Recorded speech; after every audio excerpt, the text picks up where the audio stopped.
नमस्कार, मैं हूं शिवम। आप सभी का बहुत स्वागत है मेरे खास कार्यक्रम पीपल वर्सेस पॉलिटिक्स में। टाइटल से आप समझ गए होंगे कि हम आज किस पर बात करने वाले हैं। मैं आज कार्यक्रम में क्या बताने वाला हूं आपको। कुछ तथ्य ऐसे हैं जिनके बारे में जानकर आपको निश्चित तौर पर हैरानी होगी, आप चौंकेंगे भी। कैसे मोदी सरकार सुप्रीम कोर्ट और सीजेआई डीवाई चंद्रचूड़ की नसीहतों के बाद भी गोदी मीडिया पर अपनी पकड़ बनाने में कामयाब रही और गोदी मीडिया उसके साथ काम कर रहा है। एक बड़े वर्ग को उसने तैयार किया है जो राजनीतिक महत्वाकांक्षाओं को पूरा करने के लिए किसी भी हद तक जा सकता है। सिलसिलेवार तरीके से आंकड़ों के जरिए मैं समझने की कोशिश और समझाने की कोशिश करूंगा। अभी पिछले दिनों 31 जुलाई को एक घटना हुई, भारत की सबसे भयावह घृणा अपराधों में से एक अपराध इसे आप कह सकते हैं। चेतन सिंह चौधरी नाम के एक रेलवे सुरक्षा बल के जवान ने ट्रेन में 4 यात्रियों की गोली मारकर हत्या कर दी। आपने खबर सुनी होगी। उनमें से 3 लोग एक खास धर्म के थे। चौधरी उस ट्रेन में घूम रहे थे जिसकी सुरक्षा उनको सौंपी गई थी। उन्होंने मुस्लिम दिखने वाले लोगों की तलाश की, उनके नाम पूछे और फिर उनको गोलियों से भून दिया। इस आतंकी तांडव के बीच चौधरी ने बुर्का पहने एक मुस्लिम महिला पर भी हमला किया और उसे हिंदू देवी दुर्गा के लिए एक लोकप्रिय आह्वान जय माता दी का नारा लगाने के लिए मजबूर किया गया। ये उस दिन का वाकया है, 31 जुलाई का। इस घटना के बाद सवाल उठा कि इस सामूहिक हत्या का कारण क्या था, जो इसका जवाब तलाशने के लिए आपको कहीं जाने की जरूरत नहीं है। इसका जवाब खुद चौधरी ने ही दिया उसी दिन। जब एक मुस्लिम व्यक्ति गोली लगने के बाद फर्श पर तड़प रहा था, चौधरी ने तब एक भाषण दिया, एक स्पीच दी, जिसे उन्होंने एक दूसरे यात्री से रिकॉर्ड करने के लिए कहा और मजबूर किया उसको। चौधरी ने अपने भाषण में पाकिस्तान से मिलकर पाकिस्तान के लिए काम करने वालों लोगों के लिए एक सिद्धांत की बात की। उन्होंने कहा कि इनके आका वहां हैं, उनके नेता पाकिस्तान में हैं। चौधरी एक और बात कहते हैं, उन्होंने कहा कि इस संबंध में जानकारी का जो स्रोत है वो भारतीय मीडिया है, यानी गोदी मीडिया। उन्होंने अपने हिंदुत्व नायकों का आह्वान किया और इसके बाद उन्होंने अपनी बात खत्म की। अगर आप वोट देना चाहते हैं, अगर आप भारत में रहना चाहते हैं, तो मैं कहता हूं, ये चौधरी कहते हैं, मोदी योगी ये 2 ही हैं और इनको आप वोट करिए। इस घटना का जिक्र क्यों जरूरी है? इसलिए जरूरी है क्योंकि चौधरी जो कह रहे थे या जो वो कर रहे थे वो गोदी मीडिया रोज करती है। भारतीय मीडिया विशेष रूप से बड़े अंग्रेजी और हिंदी भाषा के टीवी समाचार नेटवर्क पर नियमित प्रोग्रामिंग करते हुए यहां एक सवाल यह भी है कि हिंदी और अंग्रेजी समाचार चैनलों पर नफरत की अविश्वसनीय बढ़ोतरी का क्या कारण है। अब यह समझने के लिए सुप्रीम कोर्ट की एक टिप्पणी पर गौर करने की जरूरत है।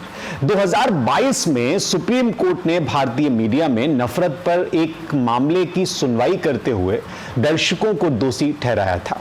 एक न्यायाधीश ने टिप्पणी की थी, वो मैं कोट कर रहा हूं। उन्होंने कहा था कि नफरत से टीआरपी बढ़ती है, मुनाफा बढ़ता है।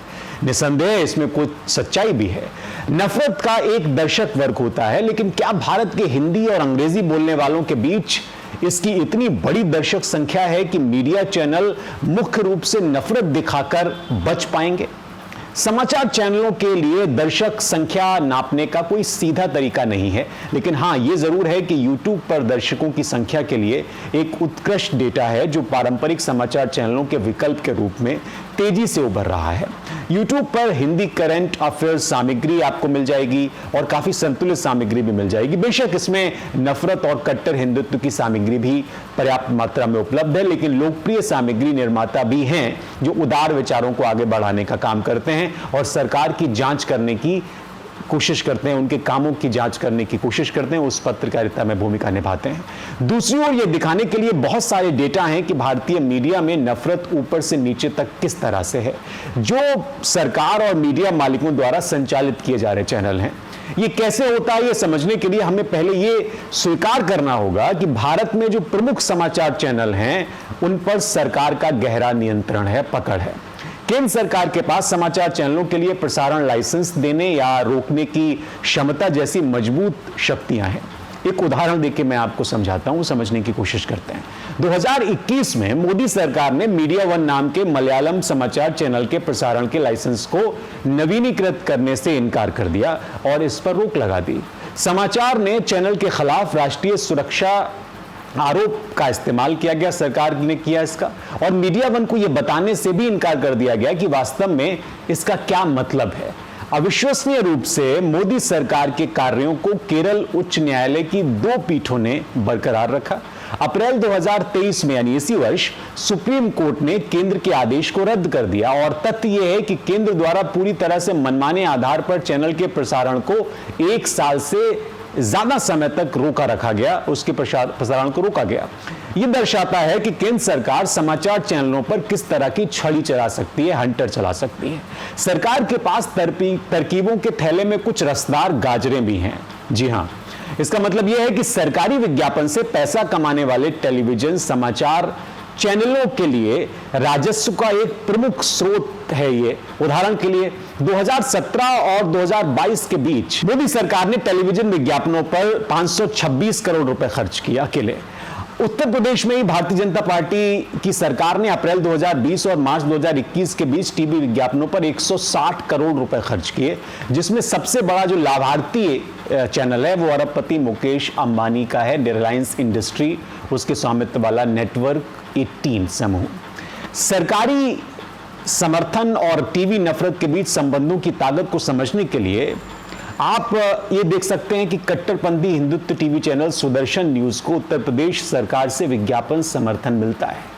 चैनल के मुख्य संपादक सुरेश चव्हाड़के पर मुस्लिम विरोधी घृणा भाषण के लिए मामला दर्ज है अलग अलग जगह पर, और उन्हें 2017 में गिरफ्तार भी किया जा चुका है। उन पर लगातार गंभीर आरोप लगते रहे हैं और सुप्रीम कोर्ट ने कार्रवाई करने में विफल रहने के लिए इस मामले में दिल्ली पुलिस को फटकार भी लगाई है सुदर्शन के मालिक के। 12 अगस्त को चैनल के एक दूसरे वरिष्ठ संपादक को हरियाणा दंगों के आसपास सांप्रदायिक रूप से भड़काऊ फर्जी खबरें चलाने के आरोप में गिरफ्तार किया गया था। फिर भी सुदर्शन न्यूज को भाजपा के साथ साथ उसके मूल संगठन राष्ट्रीय स्वयंसेवक संघ के उच्चतम स्तर का संरक्षण हासिल है। टेलीविजन पर लगातार मुस्लिम विरोधी नफरत भाजपा की विचारधारा के साथ साथ चुनावी मजबूरियों को भी पूरा करती है। परिणाम स्वरूप पार्टी ने इस तरह की प्रोग्रामिंग को आगे बढ़ाने के लिए अंग्रेजी और हिंदी मीडिया पर अपने कड़े नियंत्रण का इस्तेमाल किया है।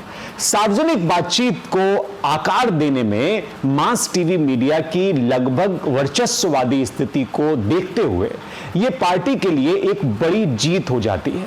वास्तव में मोदी के दशक में टेलीविजन पर कट्टर हिंदुत्व प्रोग्रामिंग की अविश्वसनीय मात्रा शायद एकमात्र सबसे बड़ा कारक है जिसने भारतीय राजनीति को पूरी तरह से बदल कर रख दिया है और देश में तेजी से पोलराइजेशन, ध्रुवीकरण किया है। तो सवाल यह है कि जो गोदी मीडिया गोदी में रहकर सरकार की आलोचना नहीं करती, सरकार के खिलाफ कुछ बात नहीं करती, उसको अगर आप बारीकी से देखेंगे तो समझ पाएंगे कि कितना बेलगाम हो गई है और ये सुप्रीम कोर्ट की भी नहीं सुनती।